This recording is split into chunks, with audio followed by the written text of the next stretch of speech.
राम राम राम राम राम राम राम राम राम नारायण नारायण। संबंध उस क्षेत्रज्ञ का स्वरूप क्या है, इसको आगे के श्लोक में बताते हैं। क्षेत्रज्ञं चापि मां विद्धि सर्वक्षेत्रेषु भारत। क्षेत्र क्षेत्रज्ञयोर्ज्ञानं यत्तज्ज्ञानं मतं मम। हे भरत वंशोद्भव अर्जुन, तो संपूर्ण क्षेत्रों में क्षेत्रज्ञ मुझे ही समझ, और क्षेत्र क्षेत्रज्ञ का जो ज्ञान है वही मेरे मत में ज्ञान है। व्याख्या। क्षेत्रज्ञं चापि मां विद्धि सर्व क्षेत्रेषु भारत। संपूर्ण क्षेत्रों माने शरीरों में मैं हूं ऐसा जो अहम भाव है, उसमें मैं तो क्षेत्र है, जिसको पहले श्लोक में एतत् नाम से कहा है, और हूं मैंपन का ज्ञाता क्षेत्रज्ञ है, जिसको पूर्व श्लोक में वेत्ति पद से जानने वाला कहा है। मैं का संबंध होने से हूं है, अगर मैं का संबंध न रहे तो हूं नहीं रहेगा, प्रत्युत है रहेगा। कारण कि है ही मैं के साथ संबंध होने से हूं कहा जाता है। अतः वास्तव में क्षेत्रज्ञ की परमात्मा के साथ एकता है। इसी बात को भगवान यहां कह रहे हैं कि संपूर्ण क्षेत्रों में मुझे ही क्षेत्रज्ञ समझो। मनुष्य किसी विषय को जानता है तो वह जानने में आने वाला विषय ज्ञेय कहलाता है। उस ज्ञेय को वह किसी करण के द्वारा ही जानता है। करण दो तरह का होता है, अंतःकरण और बहिकरण।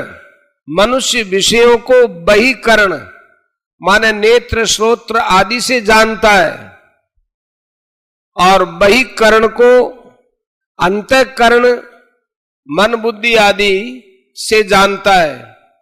उस अंतःकरण की चार वृत्तियां होती हैं, मन, बुद्धि, चित्त और अहंकार। इन चारों में भी अहंकार सबसे सूक्ष्म है, जो कि एक देशीय है। यह अहंकार भी जिससे देखा जाता है, जाना जाता है, वह जानने वाला प्रकाश स्वरूप क्षेत्रज्ञ है। उस अहम भाव के ज्ञाता क्षेत्रज्ञ को साक्षात मेरा स्वरूप समझो। यहां विद्धि पद कहने का तात्पर्य है कि अर्जुन, जैसे तू अपने को शरीर में मानता है और शरीर को अपना मानता है, ऐसे ही तू अपने को मुझ में जान और मुझे अपना मान। कारण कि तुमने शरीर के साथ जो एकता मान रखी है, उसको छोड़ने के लिए मेरे साथ एकता माननी बहुत आवश्यक है। जैसे यहां भगवान ने क्षेत्रज्ञं चापि मां विद्धि पदों से क्षेत्रज्ञ की अपने साथ एकता बताई है, ऐसे ही गीता में अन्य जगह भी एकता बताई है। जैसे दूसरे अध्याय के 17वें श्लोक में भगवान ने शरीरी के लिए कहा है कि जिससे ये संपूर्ण संसार व्याप्त है, उसको तुम अविनाशी समझो। अविनाशी तो तद्विद्धि येन सर्वमिदं ततम्। और 9वें अध्याय के 4थे श्लोक में अपने लिए कहा है कि मुझसे ये संपूर्ण संसार व्याप्त है, मया ततमिदं सर्वम जगदव्यक्त मूर्तिना। यहां तो भगवान ने क्षेत्रज्ञ की अपने साथ एकता बताई है, और आगे इसी अध्याय के 34वें श्लोक में शरीर संसार की प्रकृति के साथ एकता बताएंगे। तात्पर्य यह है कि शरीर तो प्रकृति का अंश है, इसलिए तुम इससे सर्वथा विमुख हो जाओ।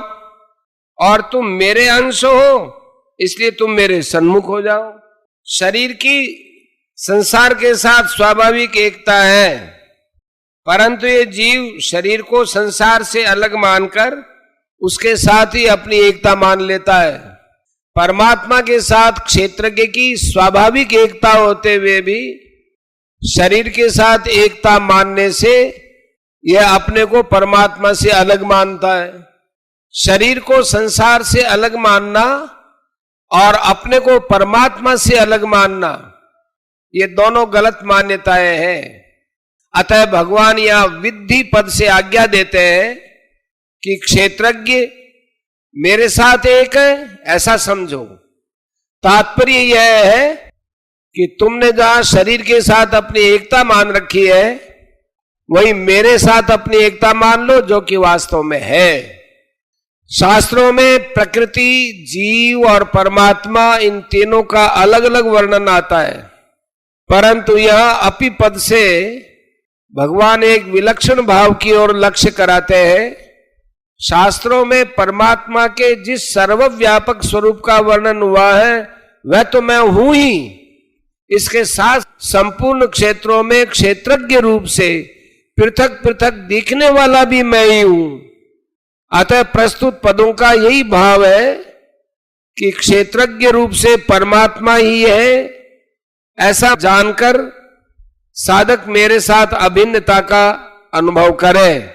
स्वयं संसार से भिन्न और परमात्मा से अभिन्न है।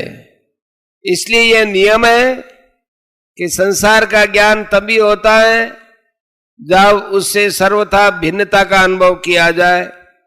तात्पर्य यह है कि संसार से राग रहित होकर ही संसार के वास्तविक स्वरूप को जाना जा सकता है, परंतु परमात्मा का ज्ञान उनसे अभिन्न होने से होता है। इसलिए परमात्मा का यथार्थ ज्ञान प्राप्त कराने के लिए भगवान क्षेत्रज्ञ के साथ अपनी अभिन्नता बता रहे हैं। इस अभिन्नता को यथार्थ रूप से जानकर परमात्मा का वास्तविक ज्ञान कर लेवे। क्षेत्र क्षेत्रज्ञ और ज्ञानम यत्तस् ज्ञानम मतम मम। क्षेत्र की संपूर्ण संसार के साथ एकता है और क्षेत्रज्ञ की मेरे साथ एकता है। ऐसा जो क्षेत्र क्षेत्रज्ञ का ज्ञान है, वही मेरे मत में यथार्थ ज्ञान है। मतम मम कहने का तात्पर्य है कि संसार में अनेक विद्याओं का, अनेक भाषाओं का, अनेक लिपियों का, अनेक कलाओं का, तीनों लोक और 14 भुवनों का जो ज्ञान है, वह वास्तविक ज्ञान नहीं है। कारण कि वह ज्ञान सांसारिक व्यवहार में काम आने वाला होते हुए भी संसार में फंसाने वाला होने से अज्ञान ही है। वास्तविक ज्ञान तो वही है जिससे स्वयं का शरीर से संबंध विच्छेद हो जाए और फिर संसार में जन्म न हो, संसार की परतंत्रता न हो। यही ज्ञान भगवान के मत में यथार्थ ज्ञान है। परिशिष्ट भाव। क्षेत्रज्ञ और ब्रह्म एक ही है। एक क्षेत्र के संबंध से वह क्षेत्रज्ञ है और संपूर्ण क्षेत्रों के संबंध से रहित होने पर वह ब्रह्म है। इदम शरीरम कौन्तेय क्षेत्रम।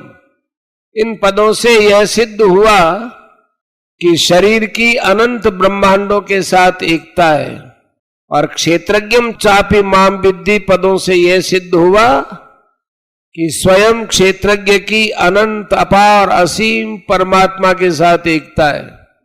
अतः हमारे से दूर कोई वस्तु है तो वो शरीर है, और नजदीक से नजदीक कोई वस्तु है तो वो परमात्मा है।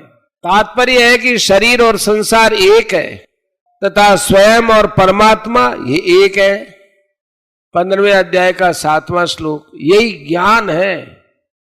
ब्रह्म के लिए माम कहने का तात्पर्य है कि ब्रह्म और ईश्वर दो नहीं है, प्रत्युत एक ही है। मया तत्मिदम सर्वम जगत अव्यक्त मूर्तिना।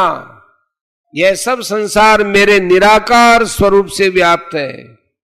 अनंत ब्रह्मांडों में जो निर्लिप्त रूप से सर्वत्र परिपूर्ण चेतन है वह ब्रह्म है, और अनंत ब्रह्मांडों का मालिक है वह ईश्वर है।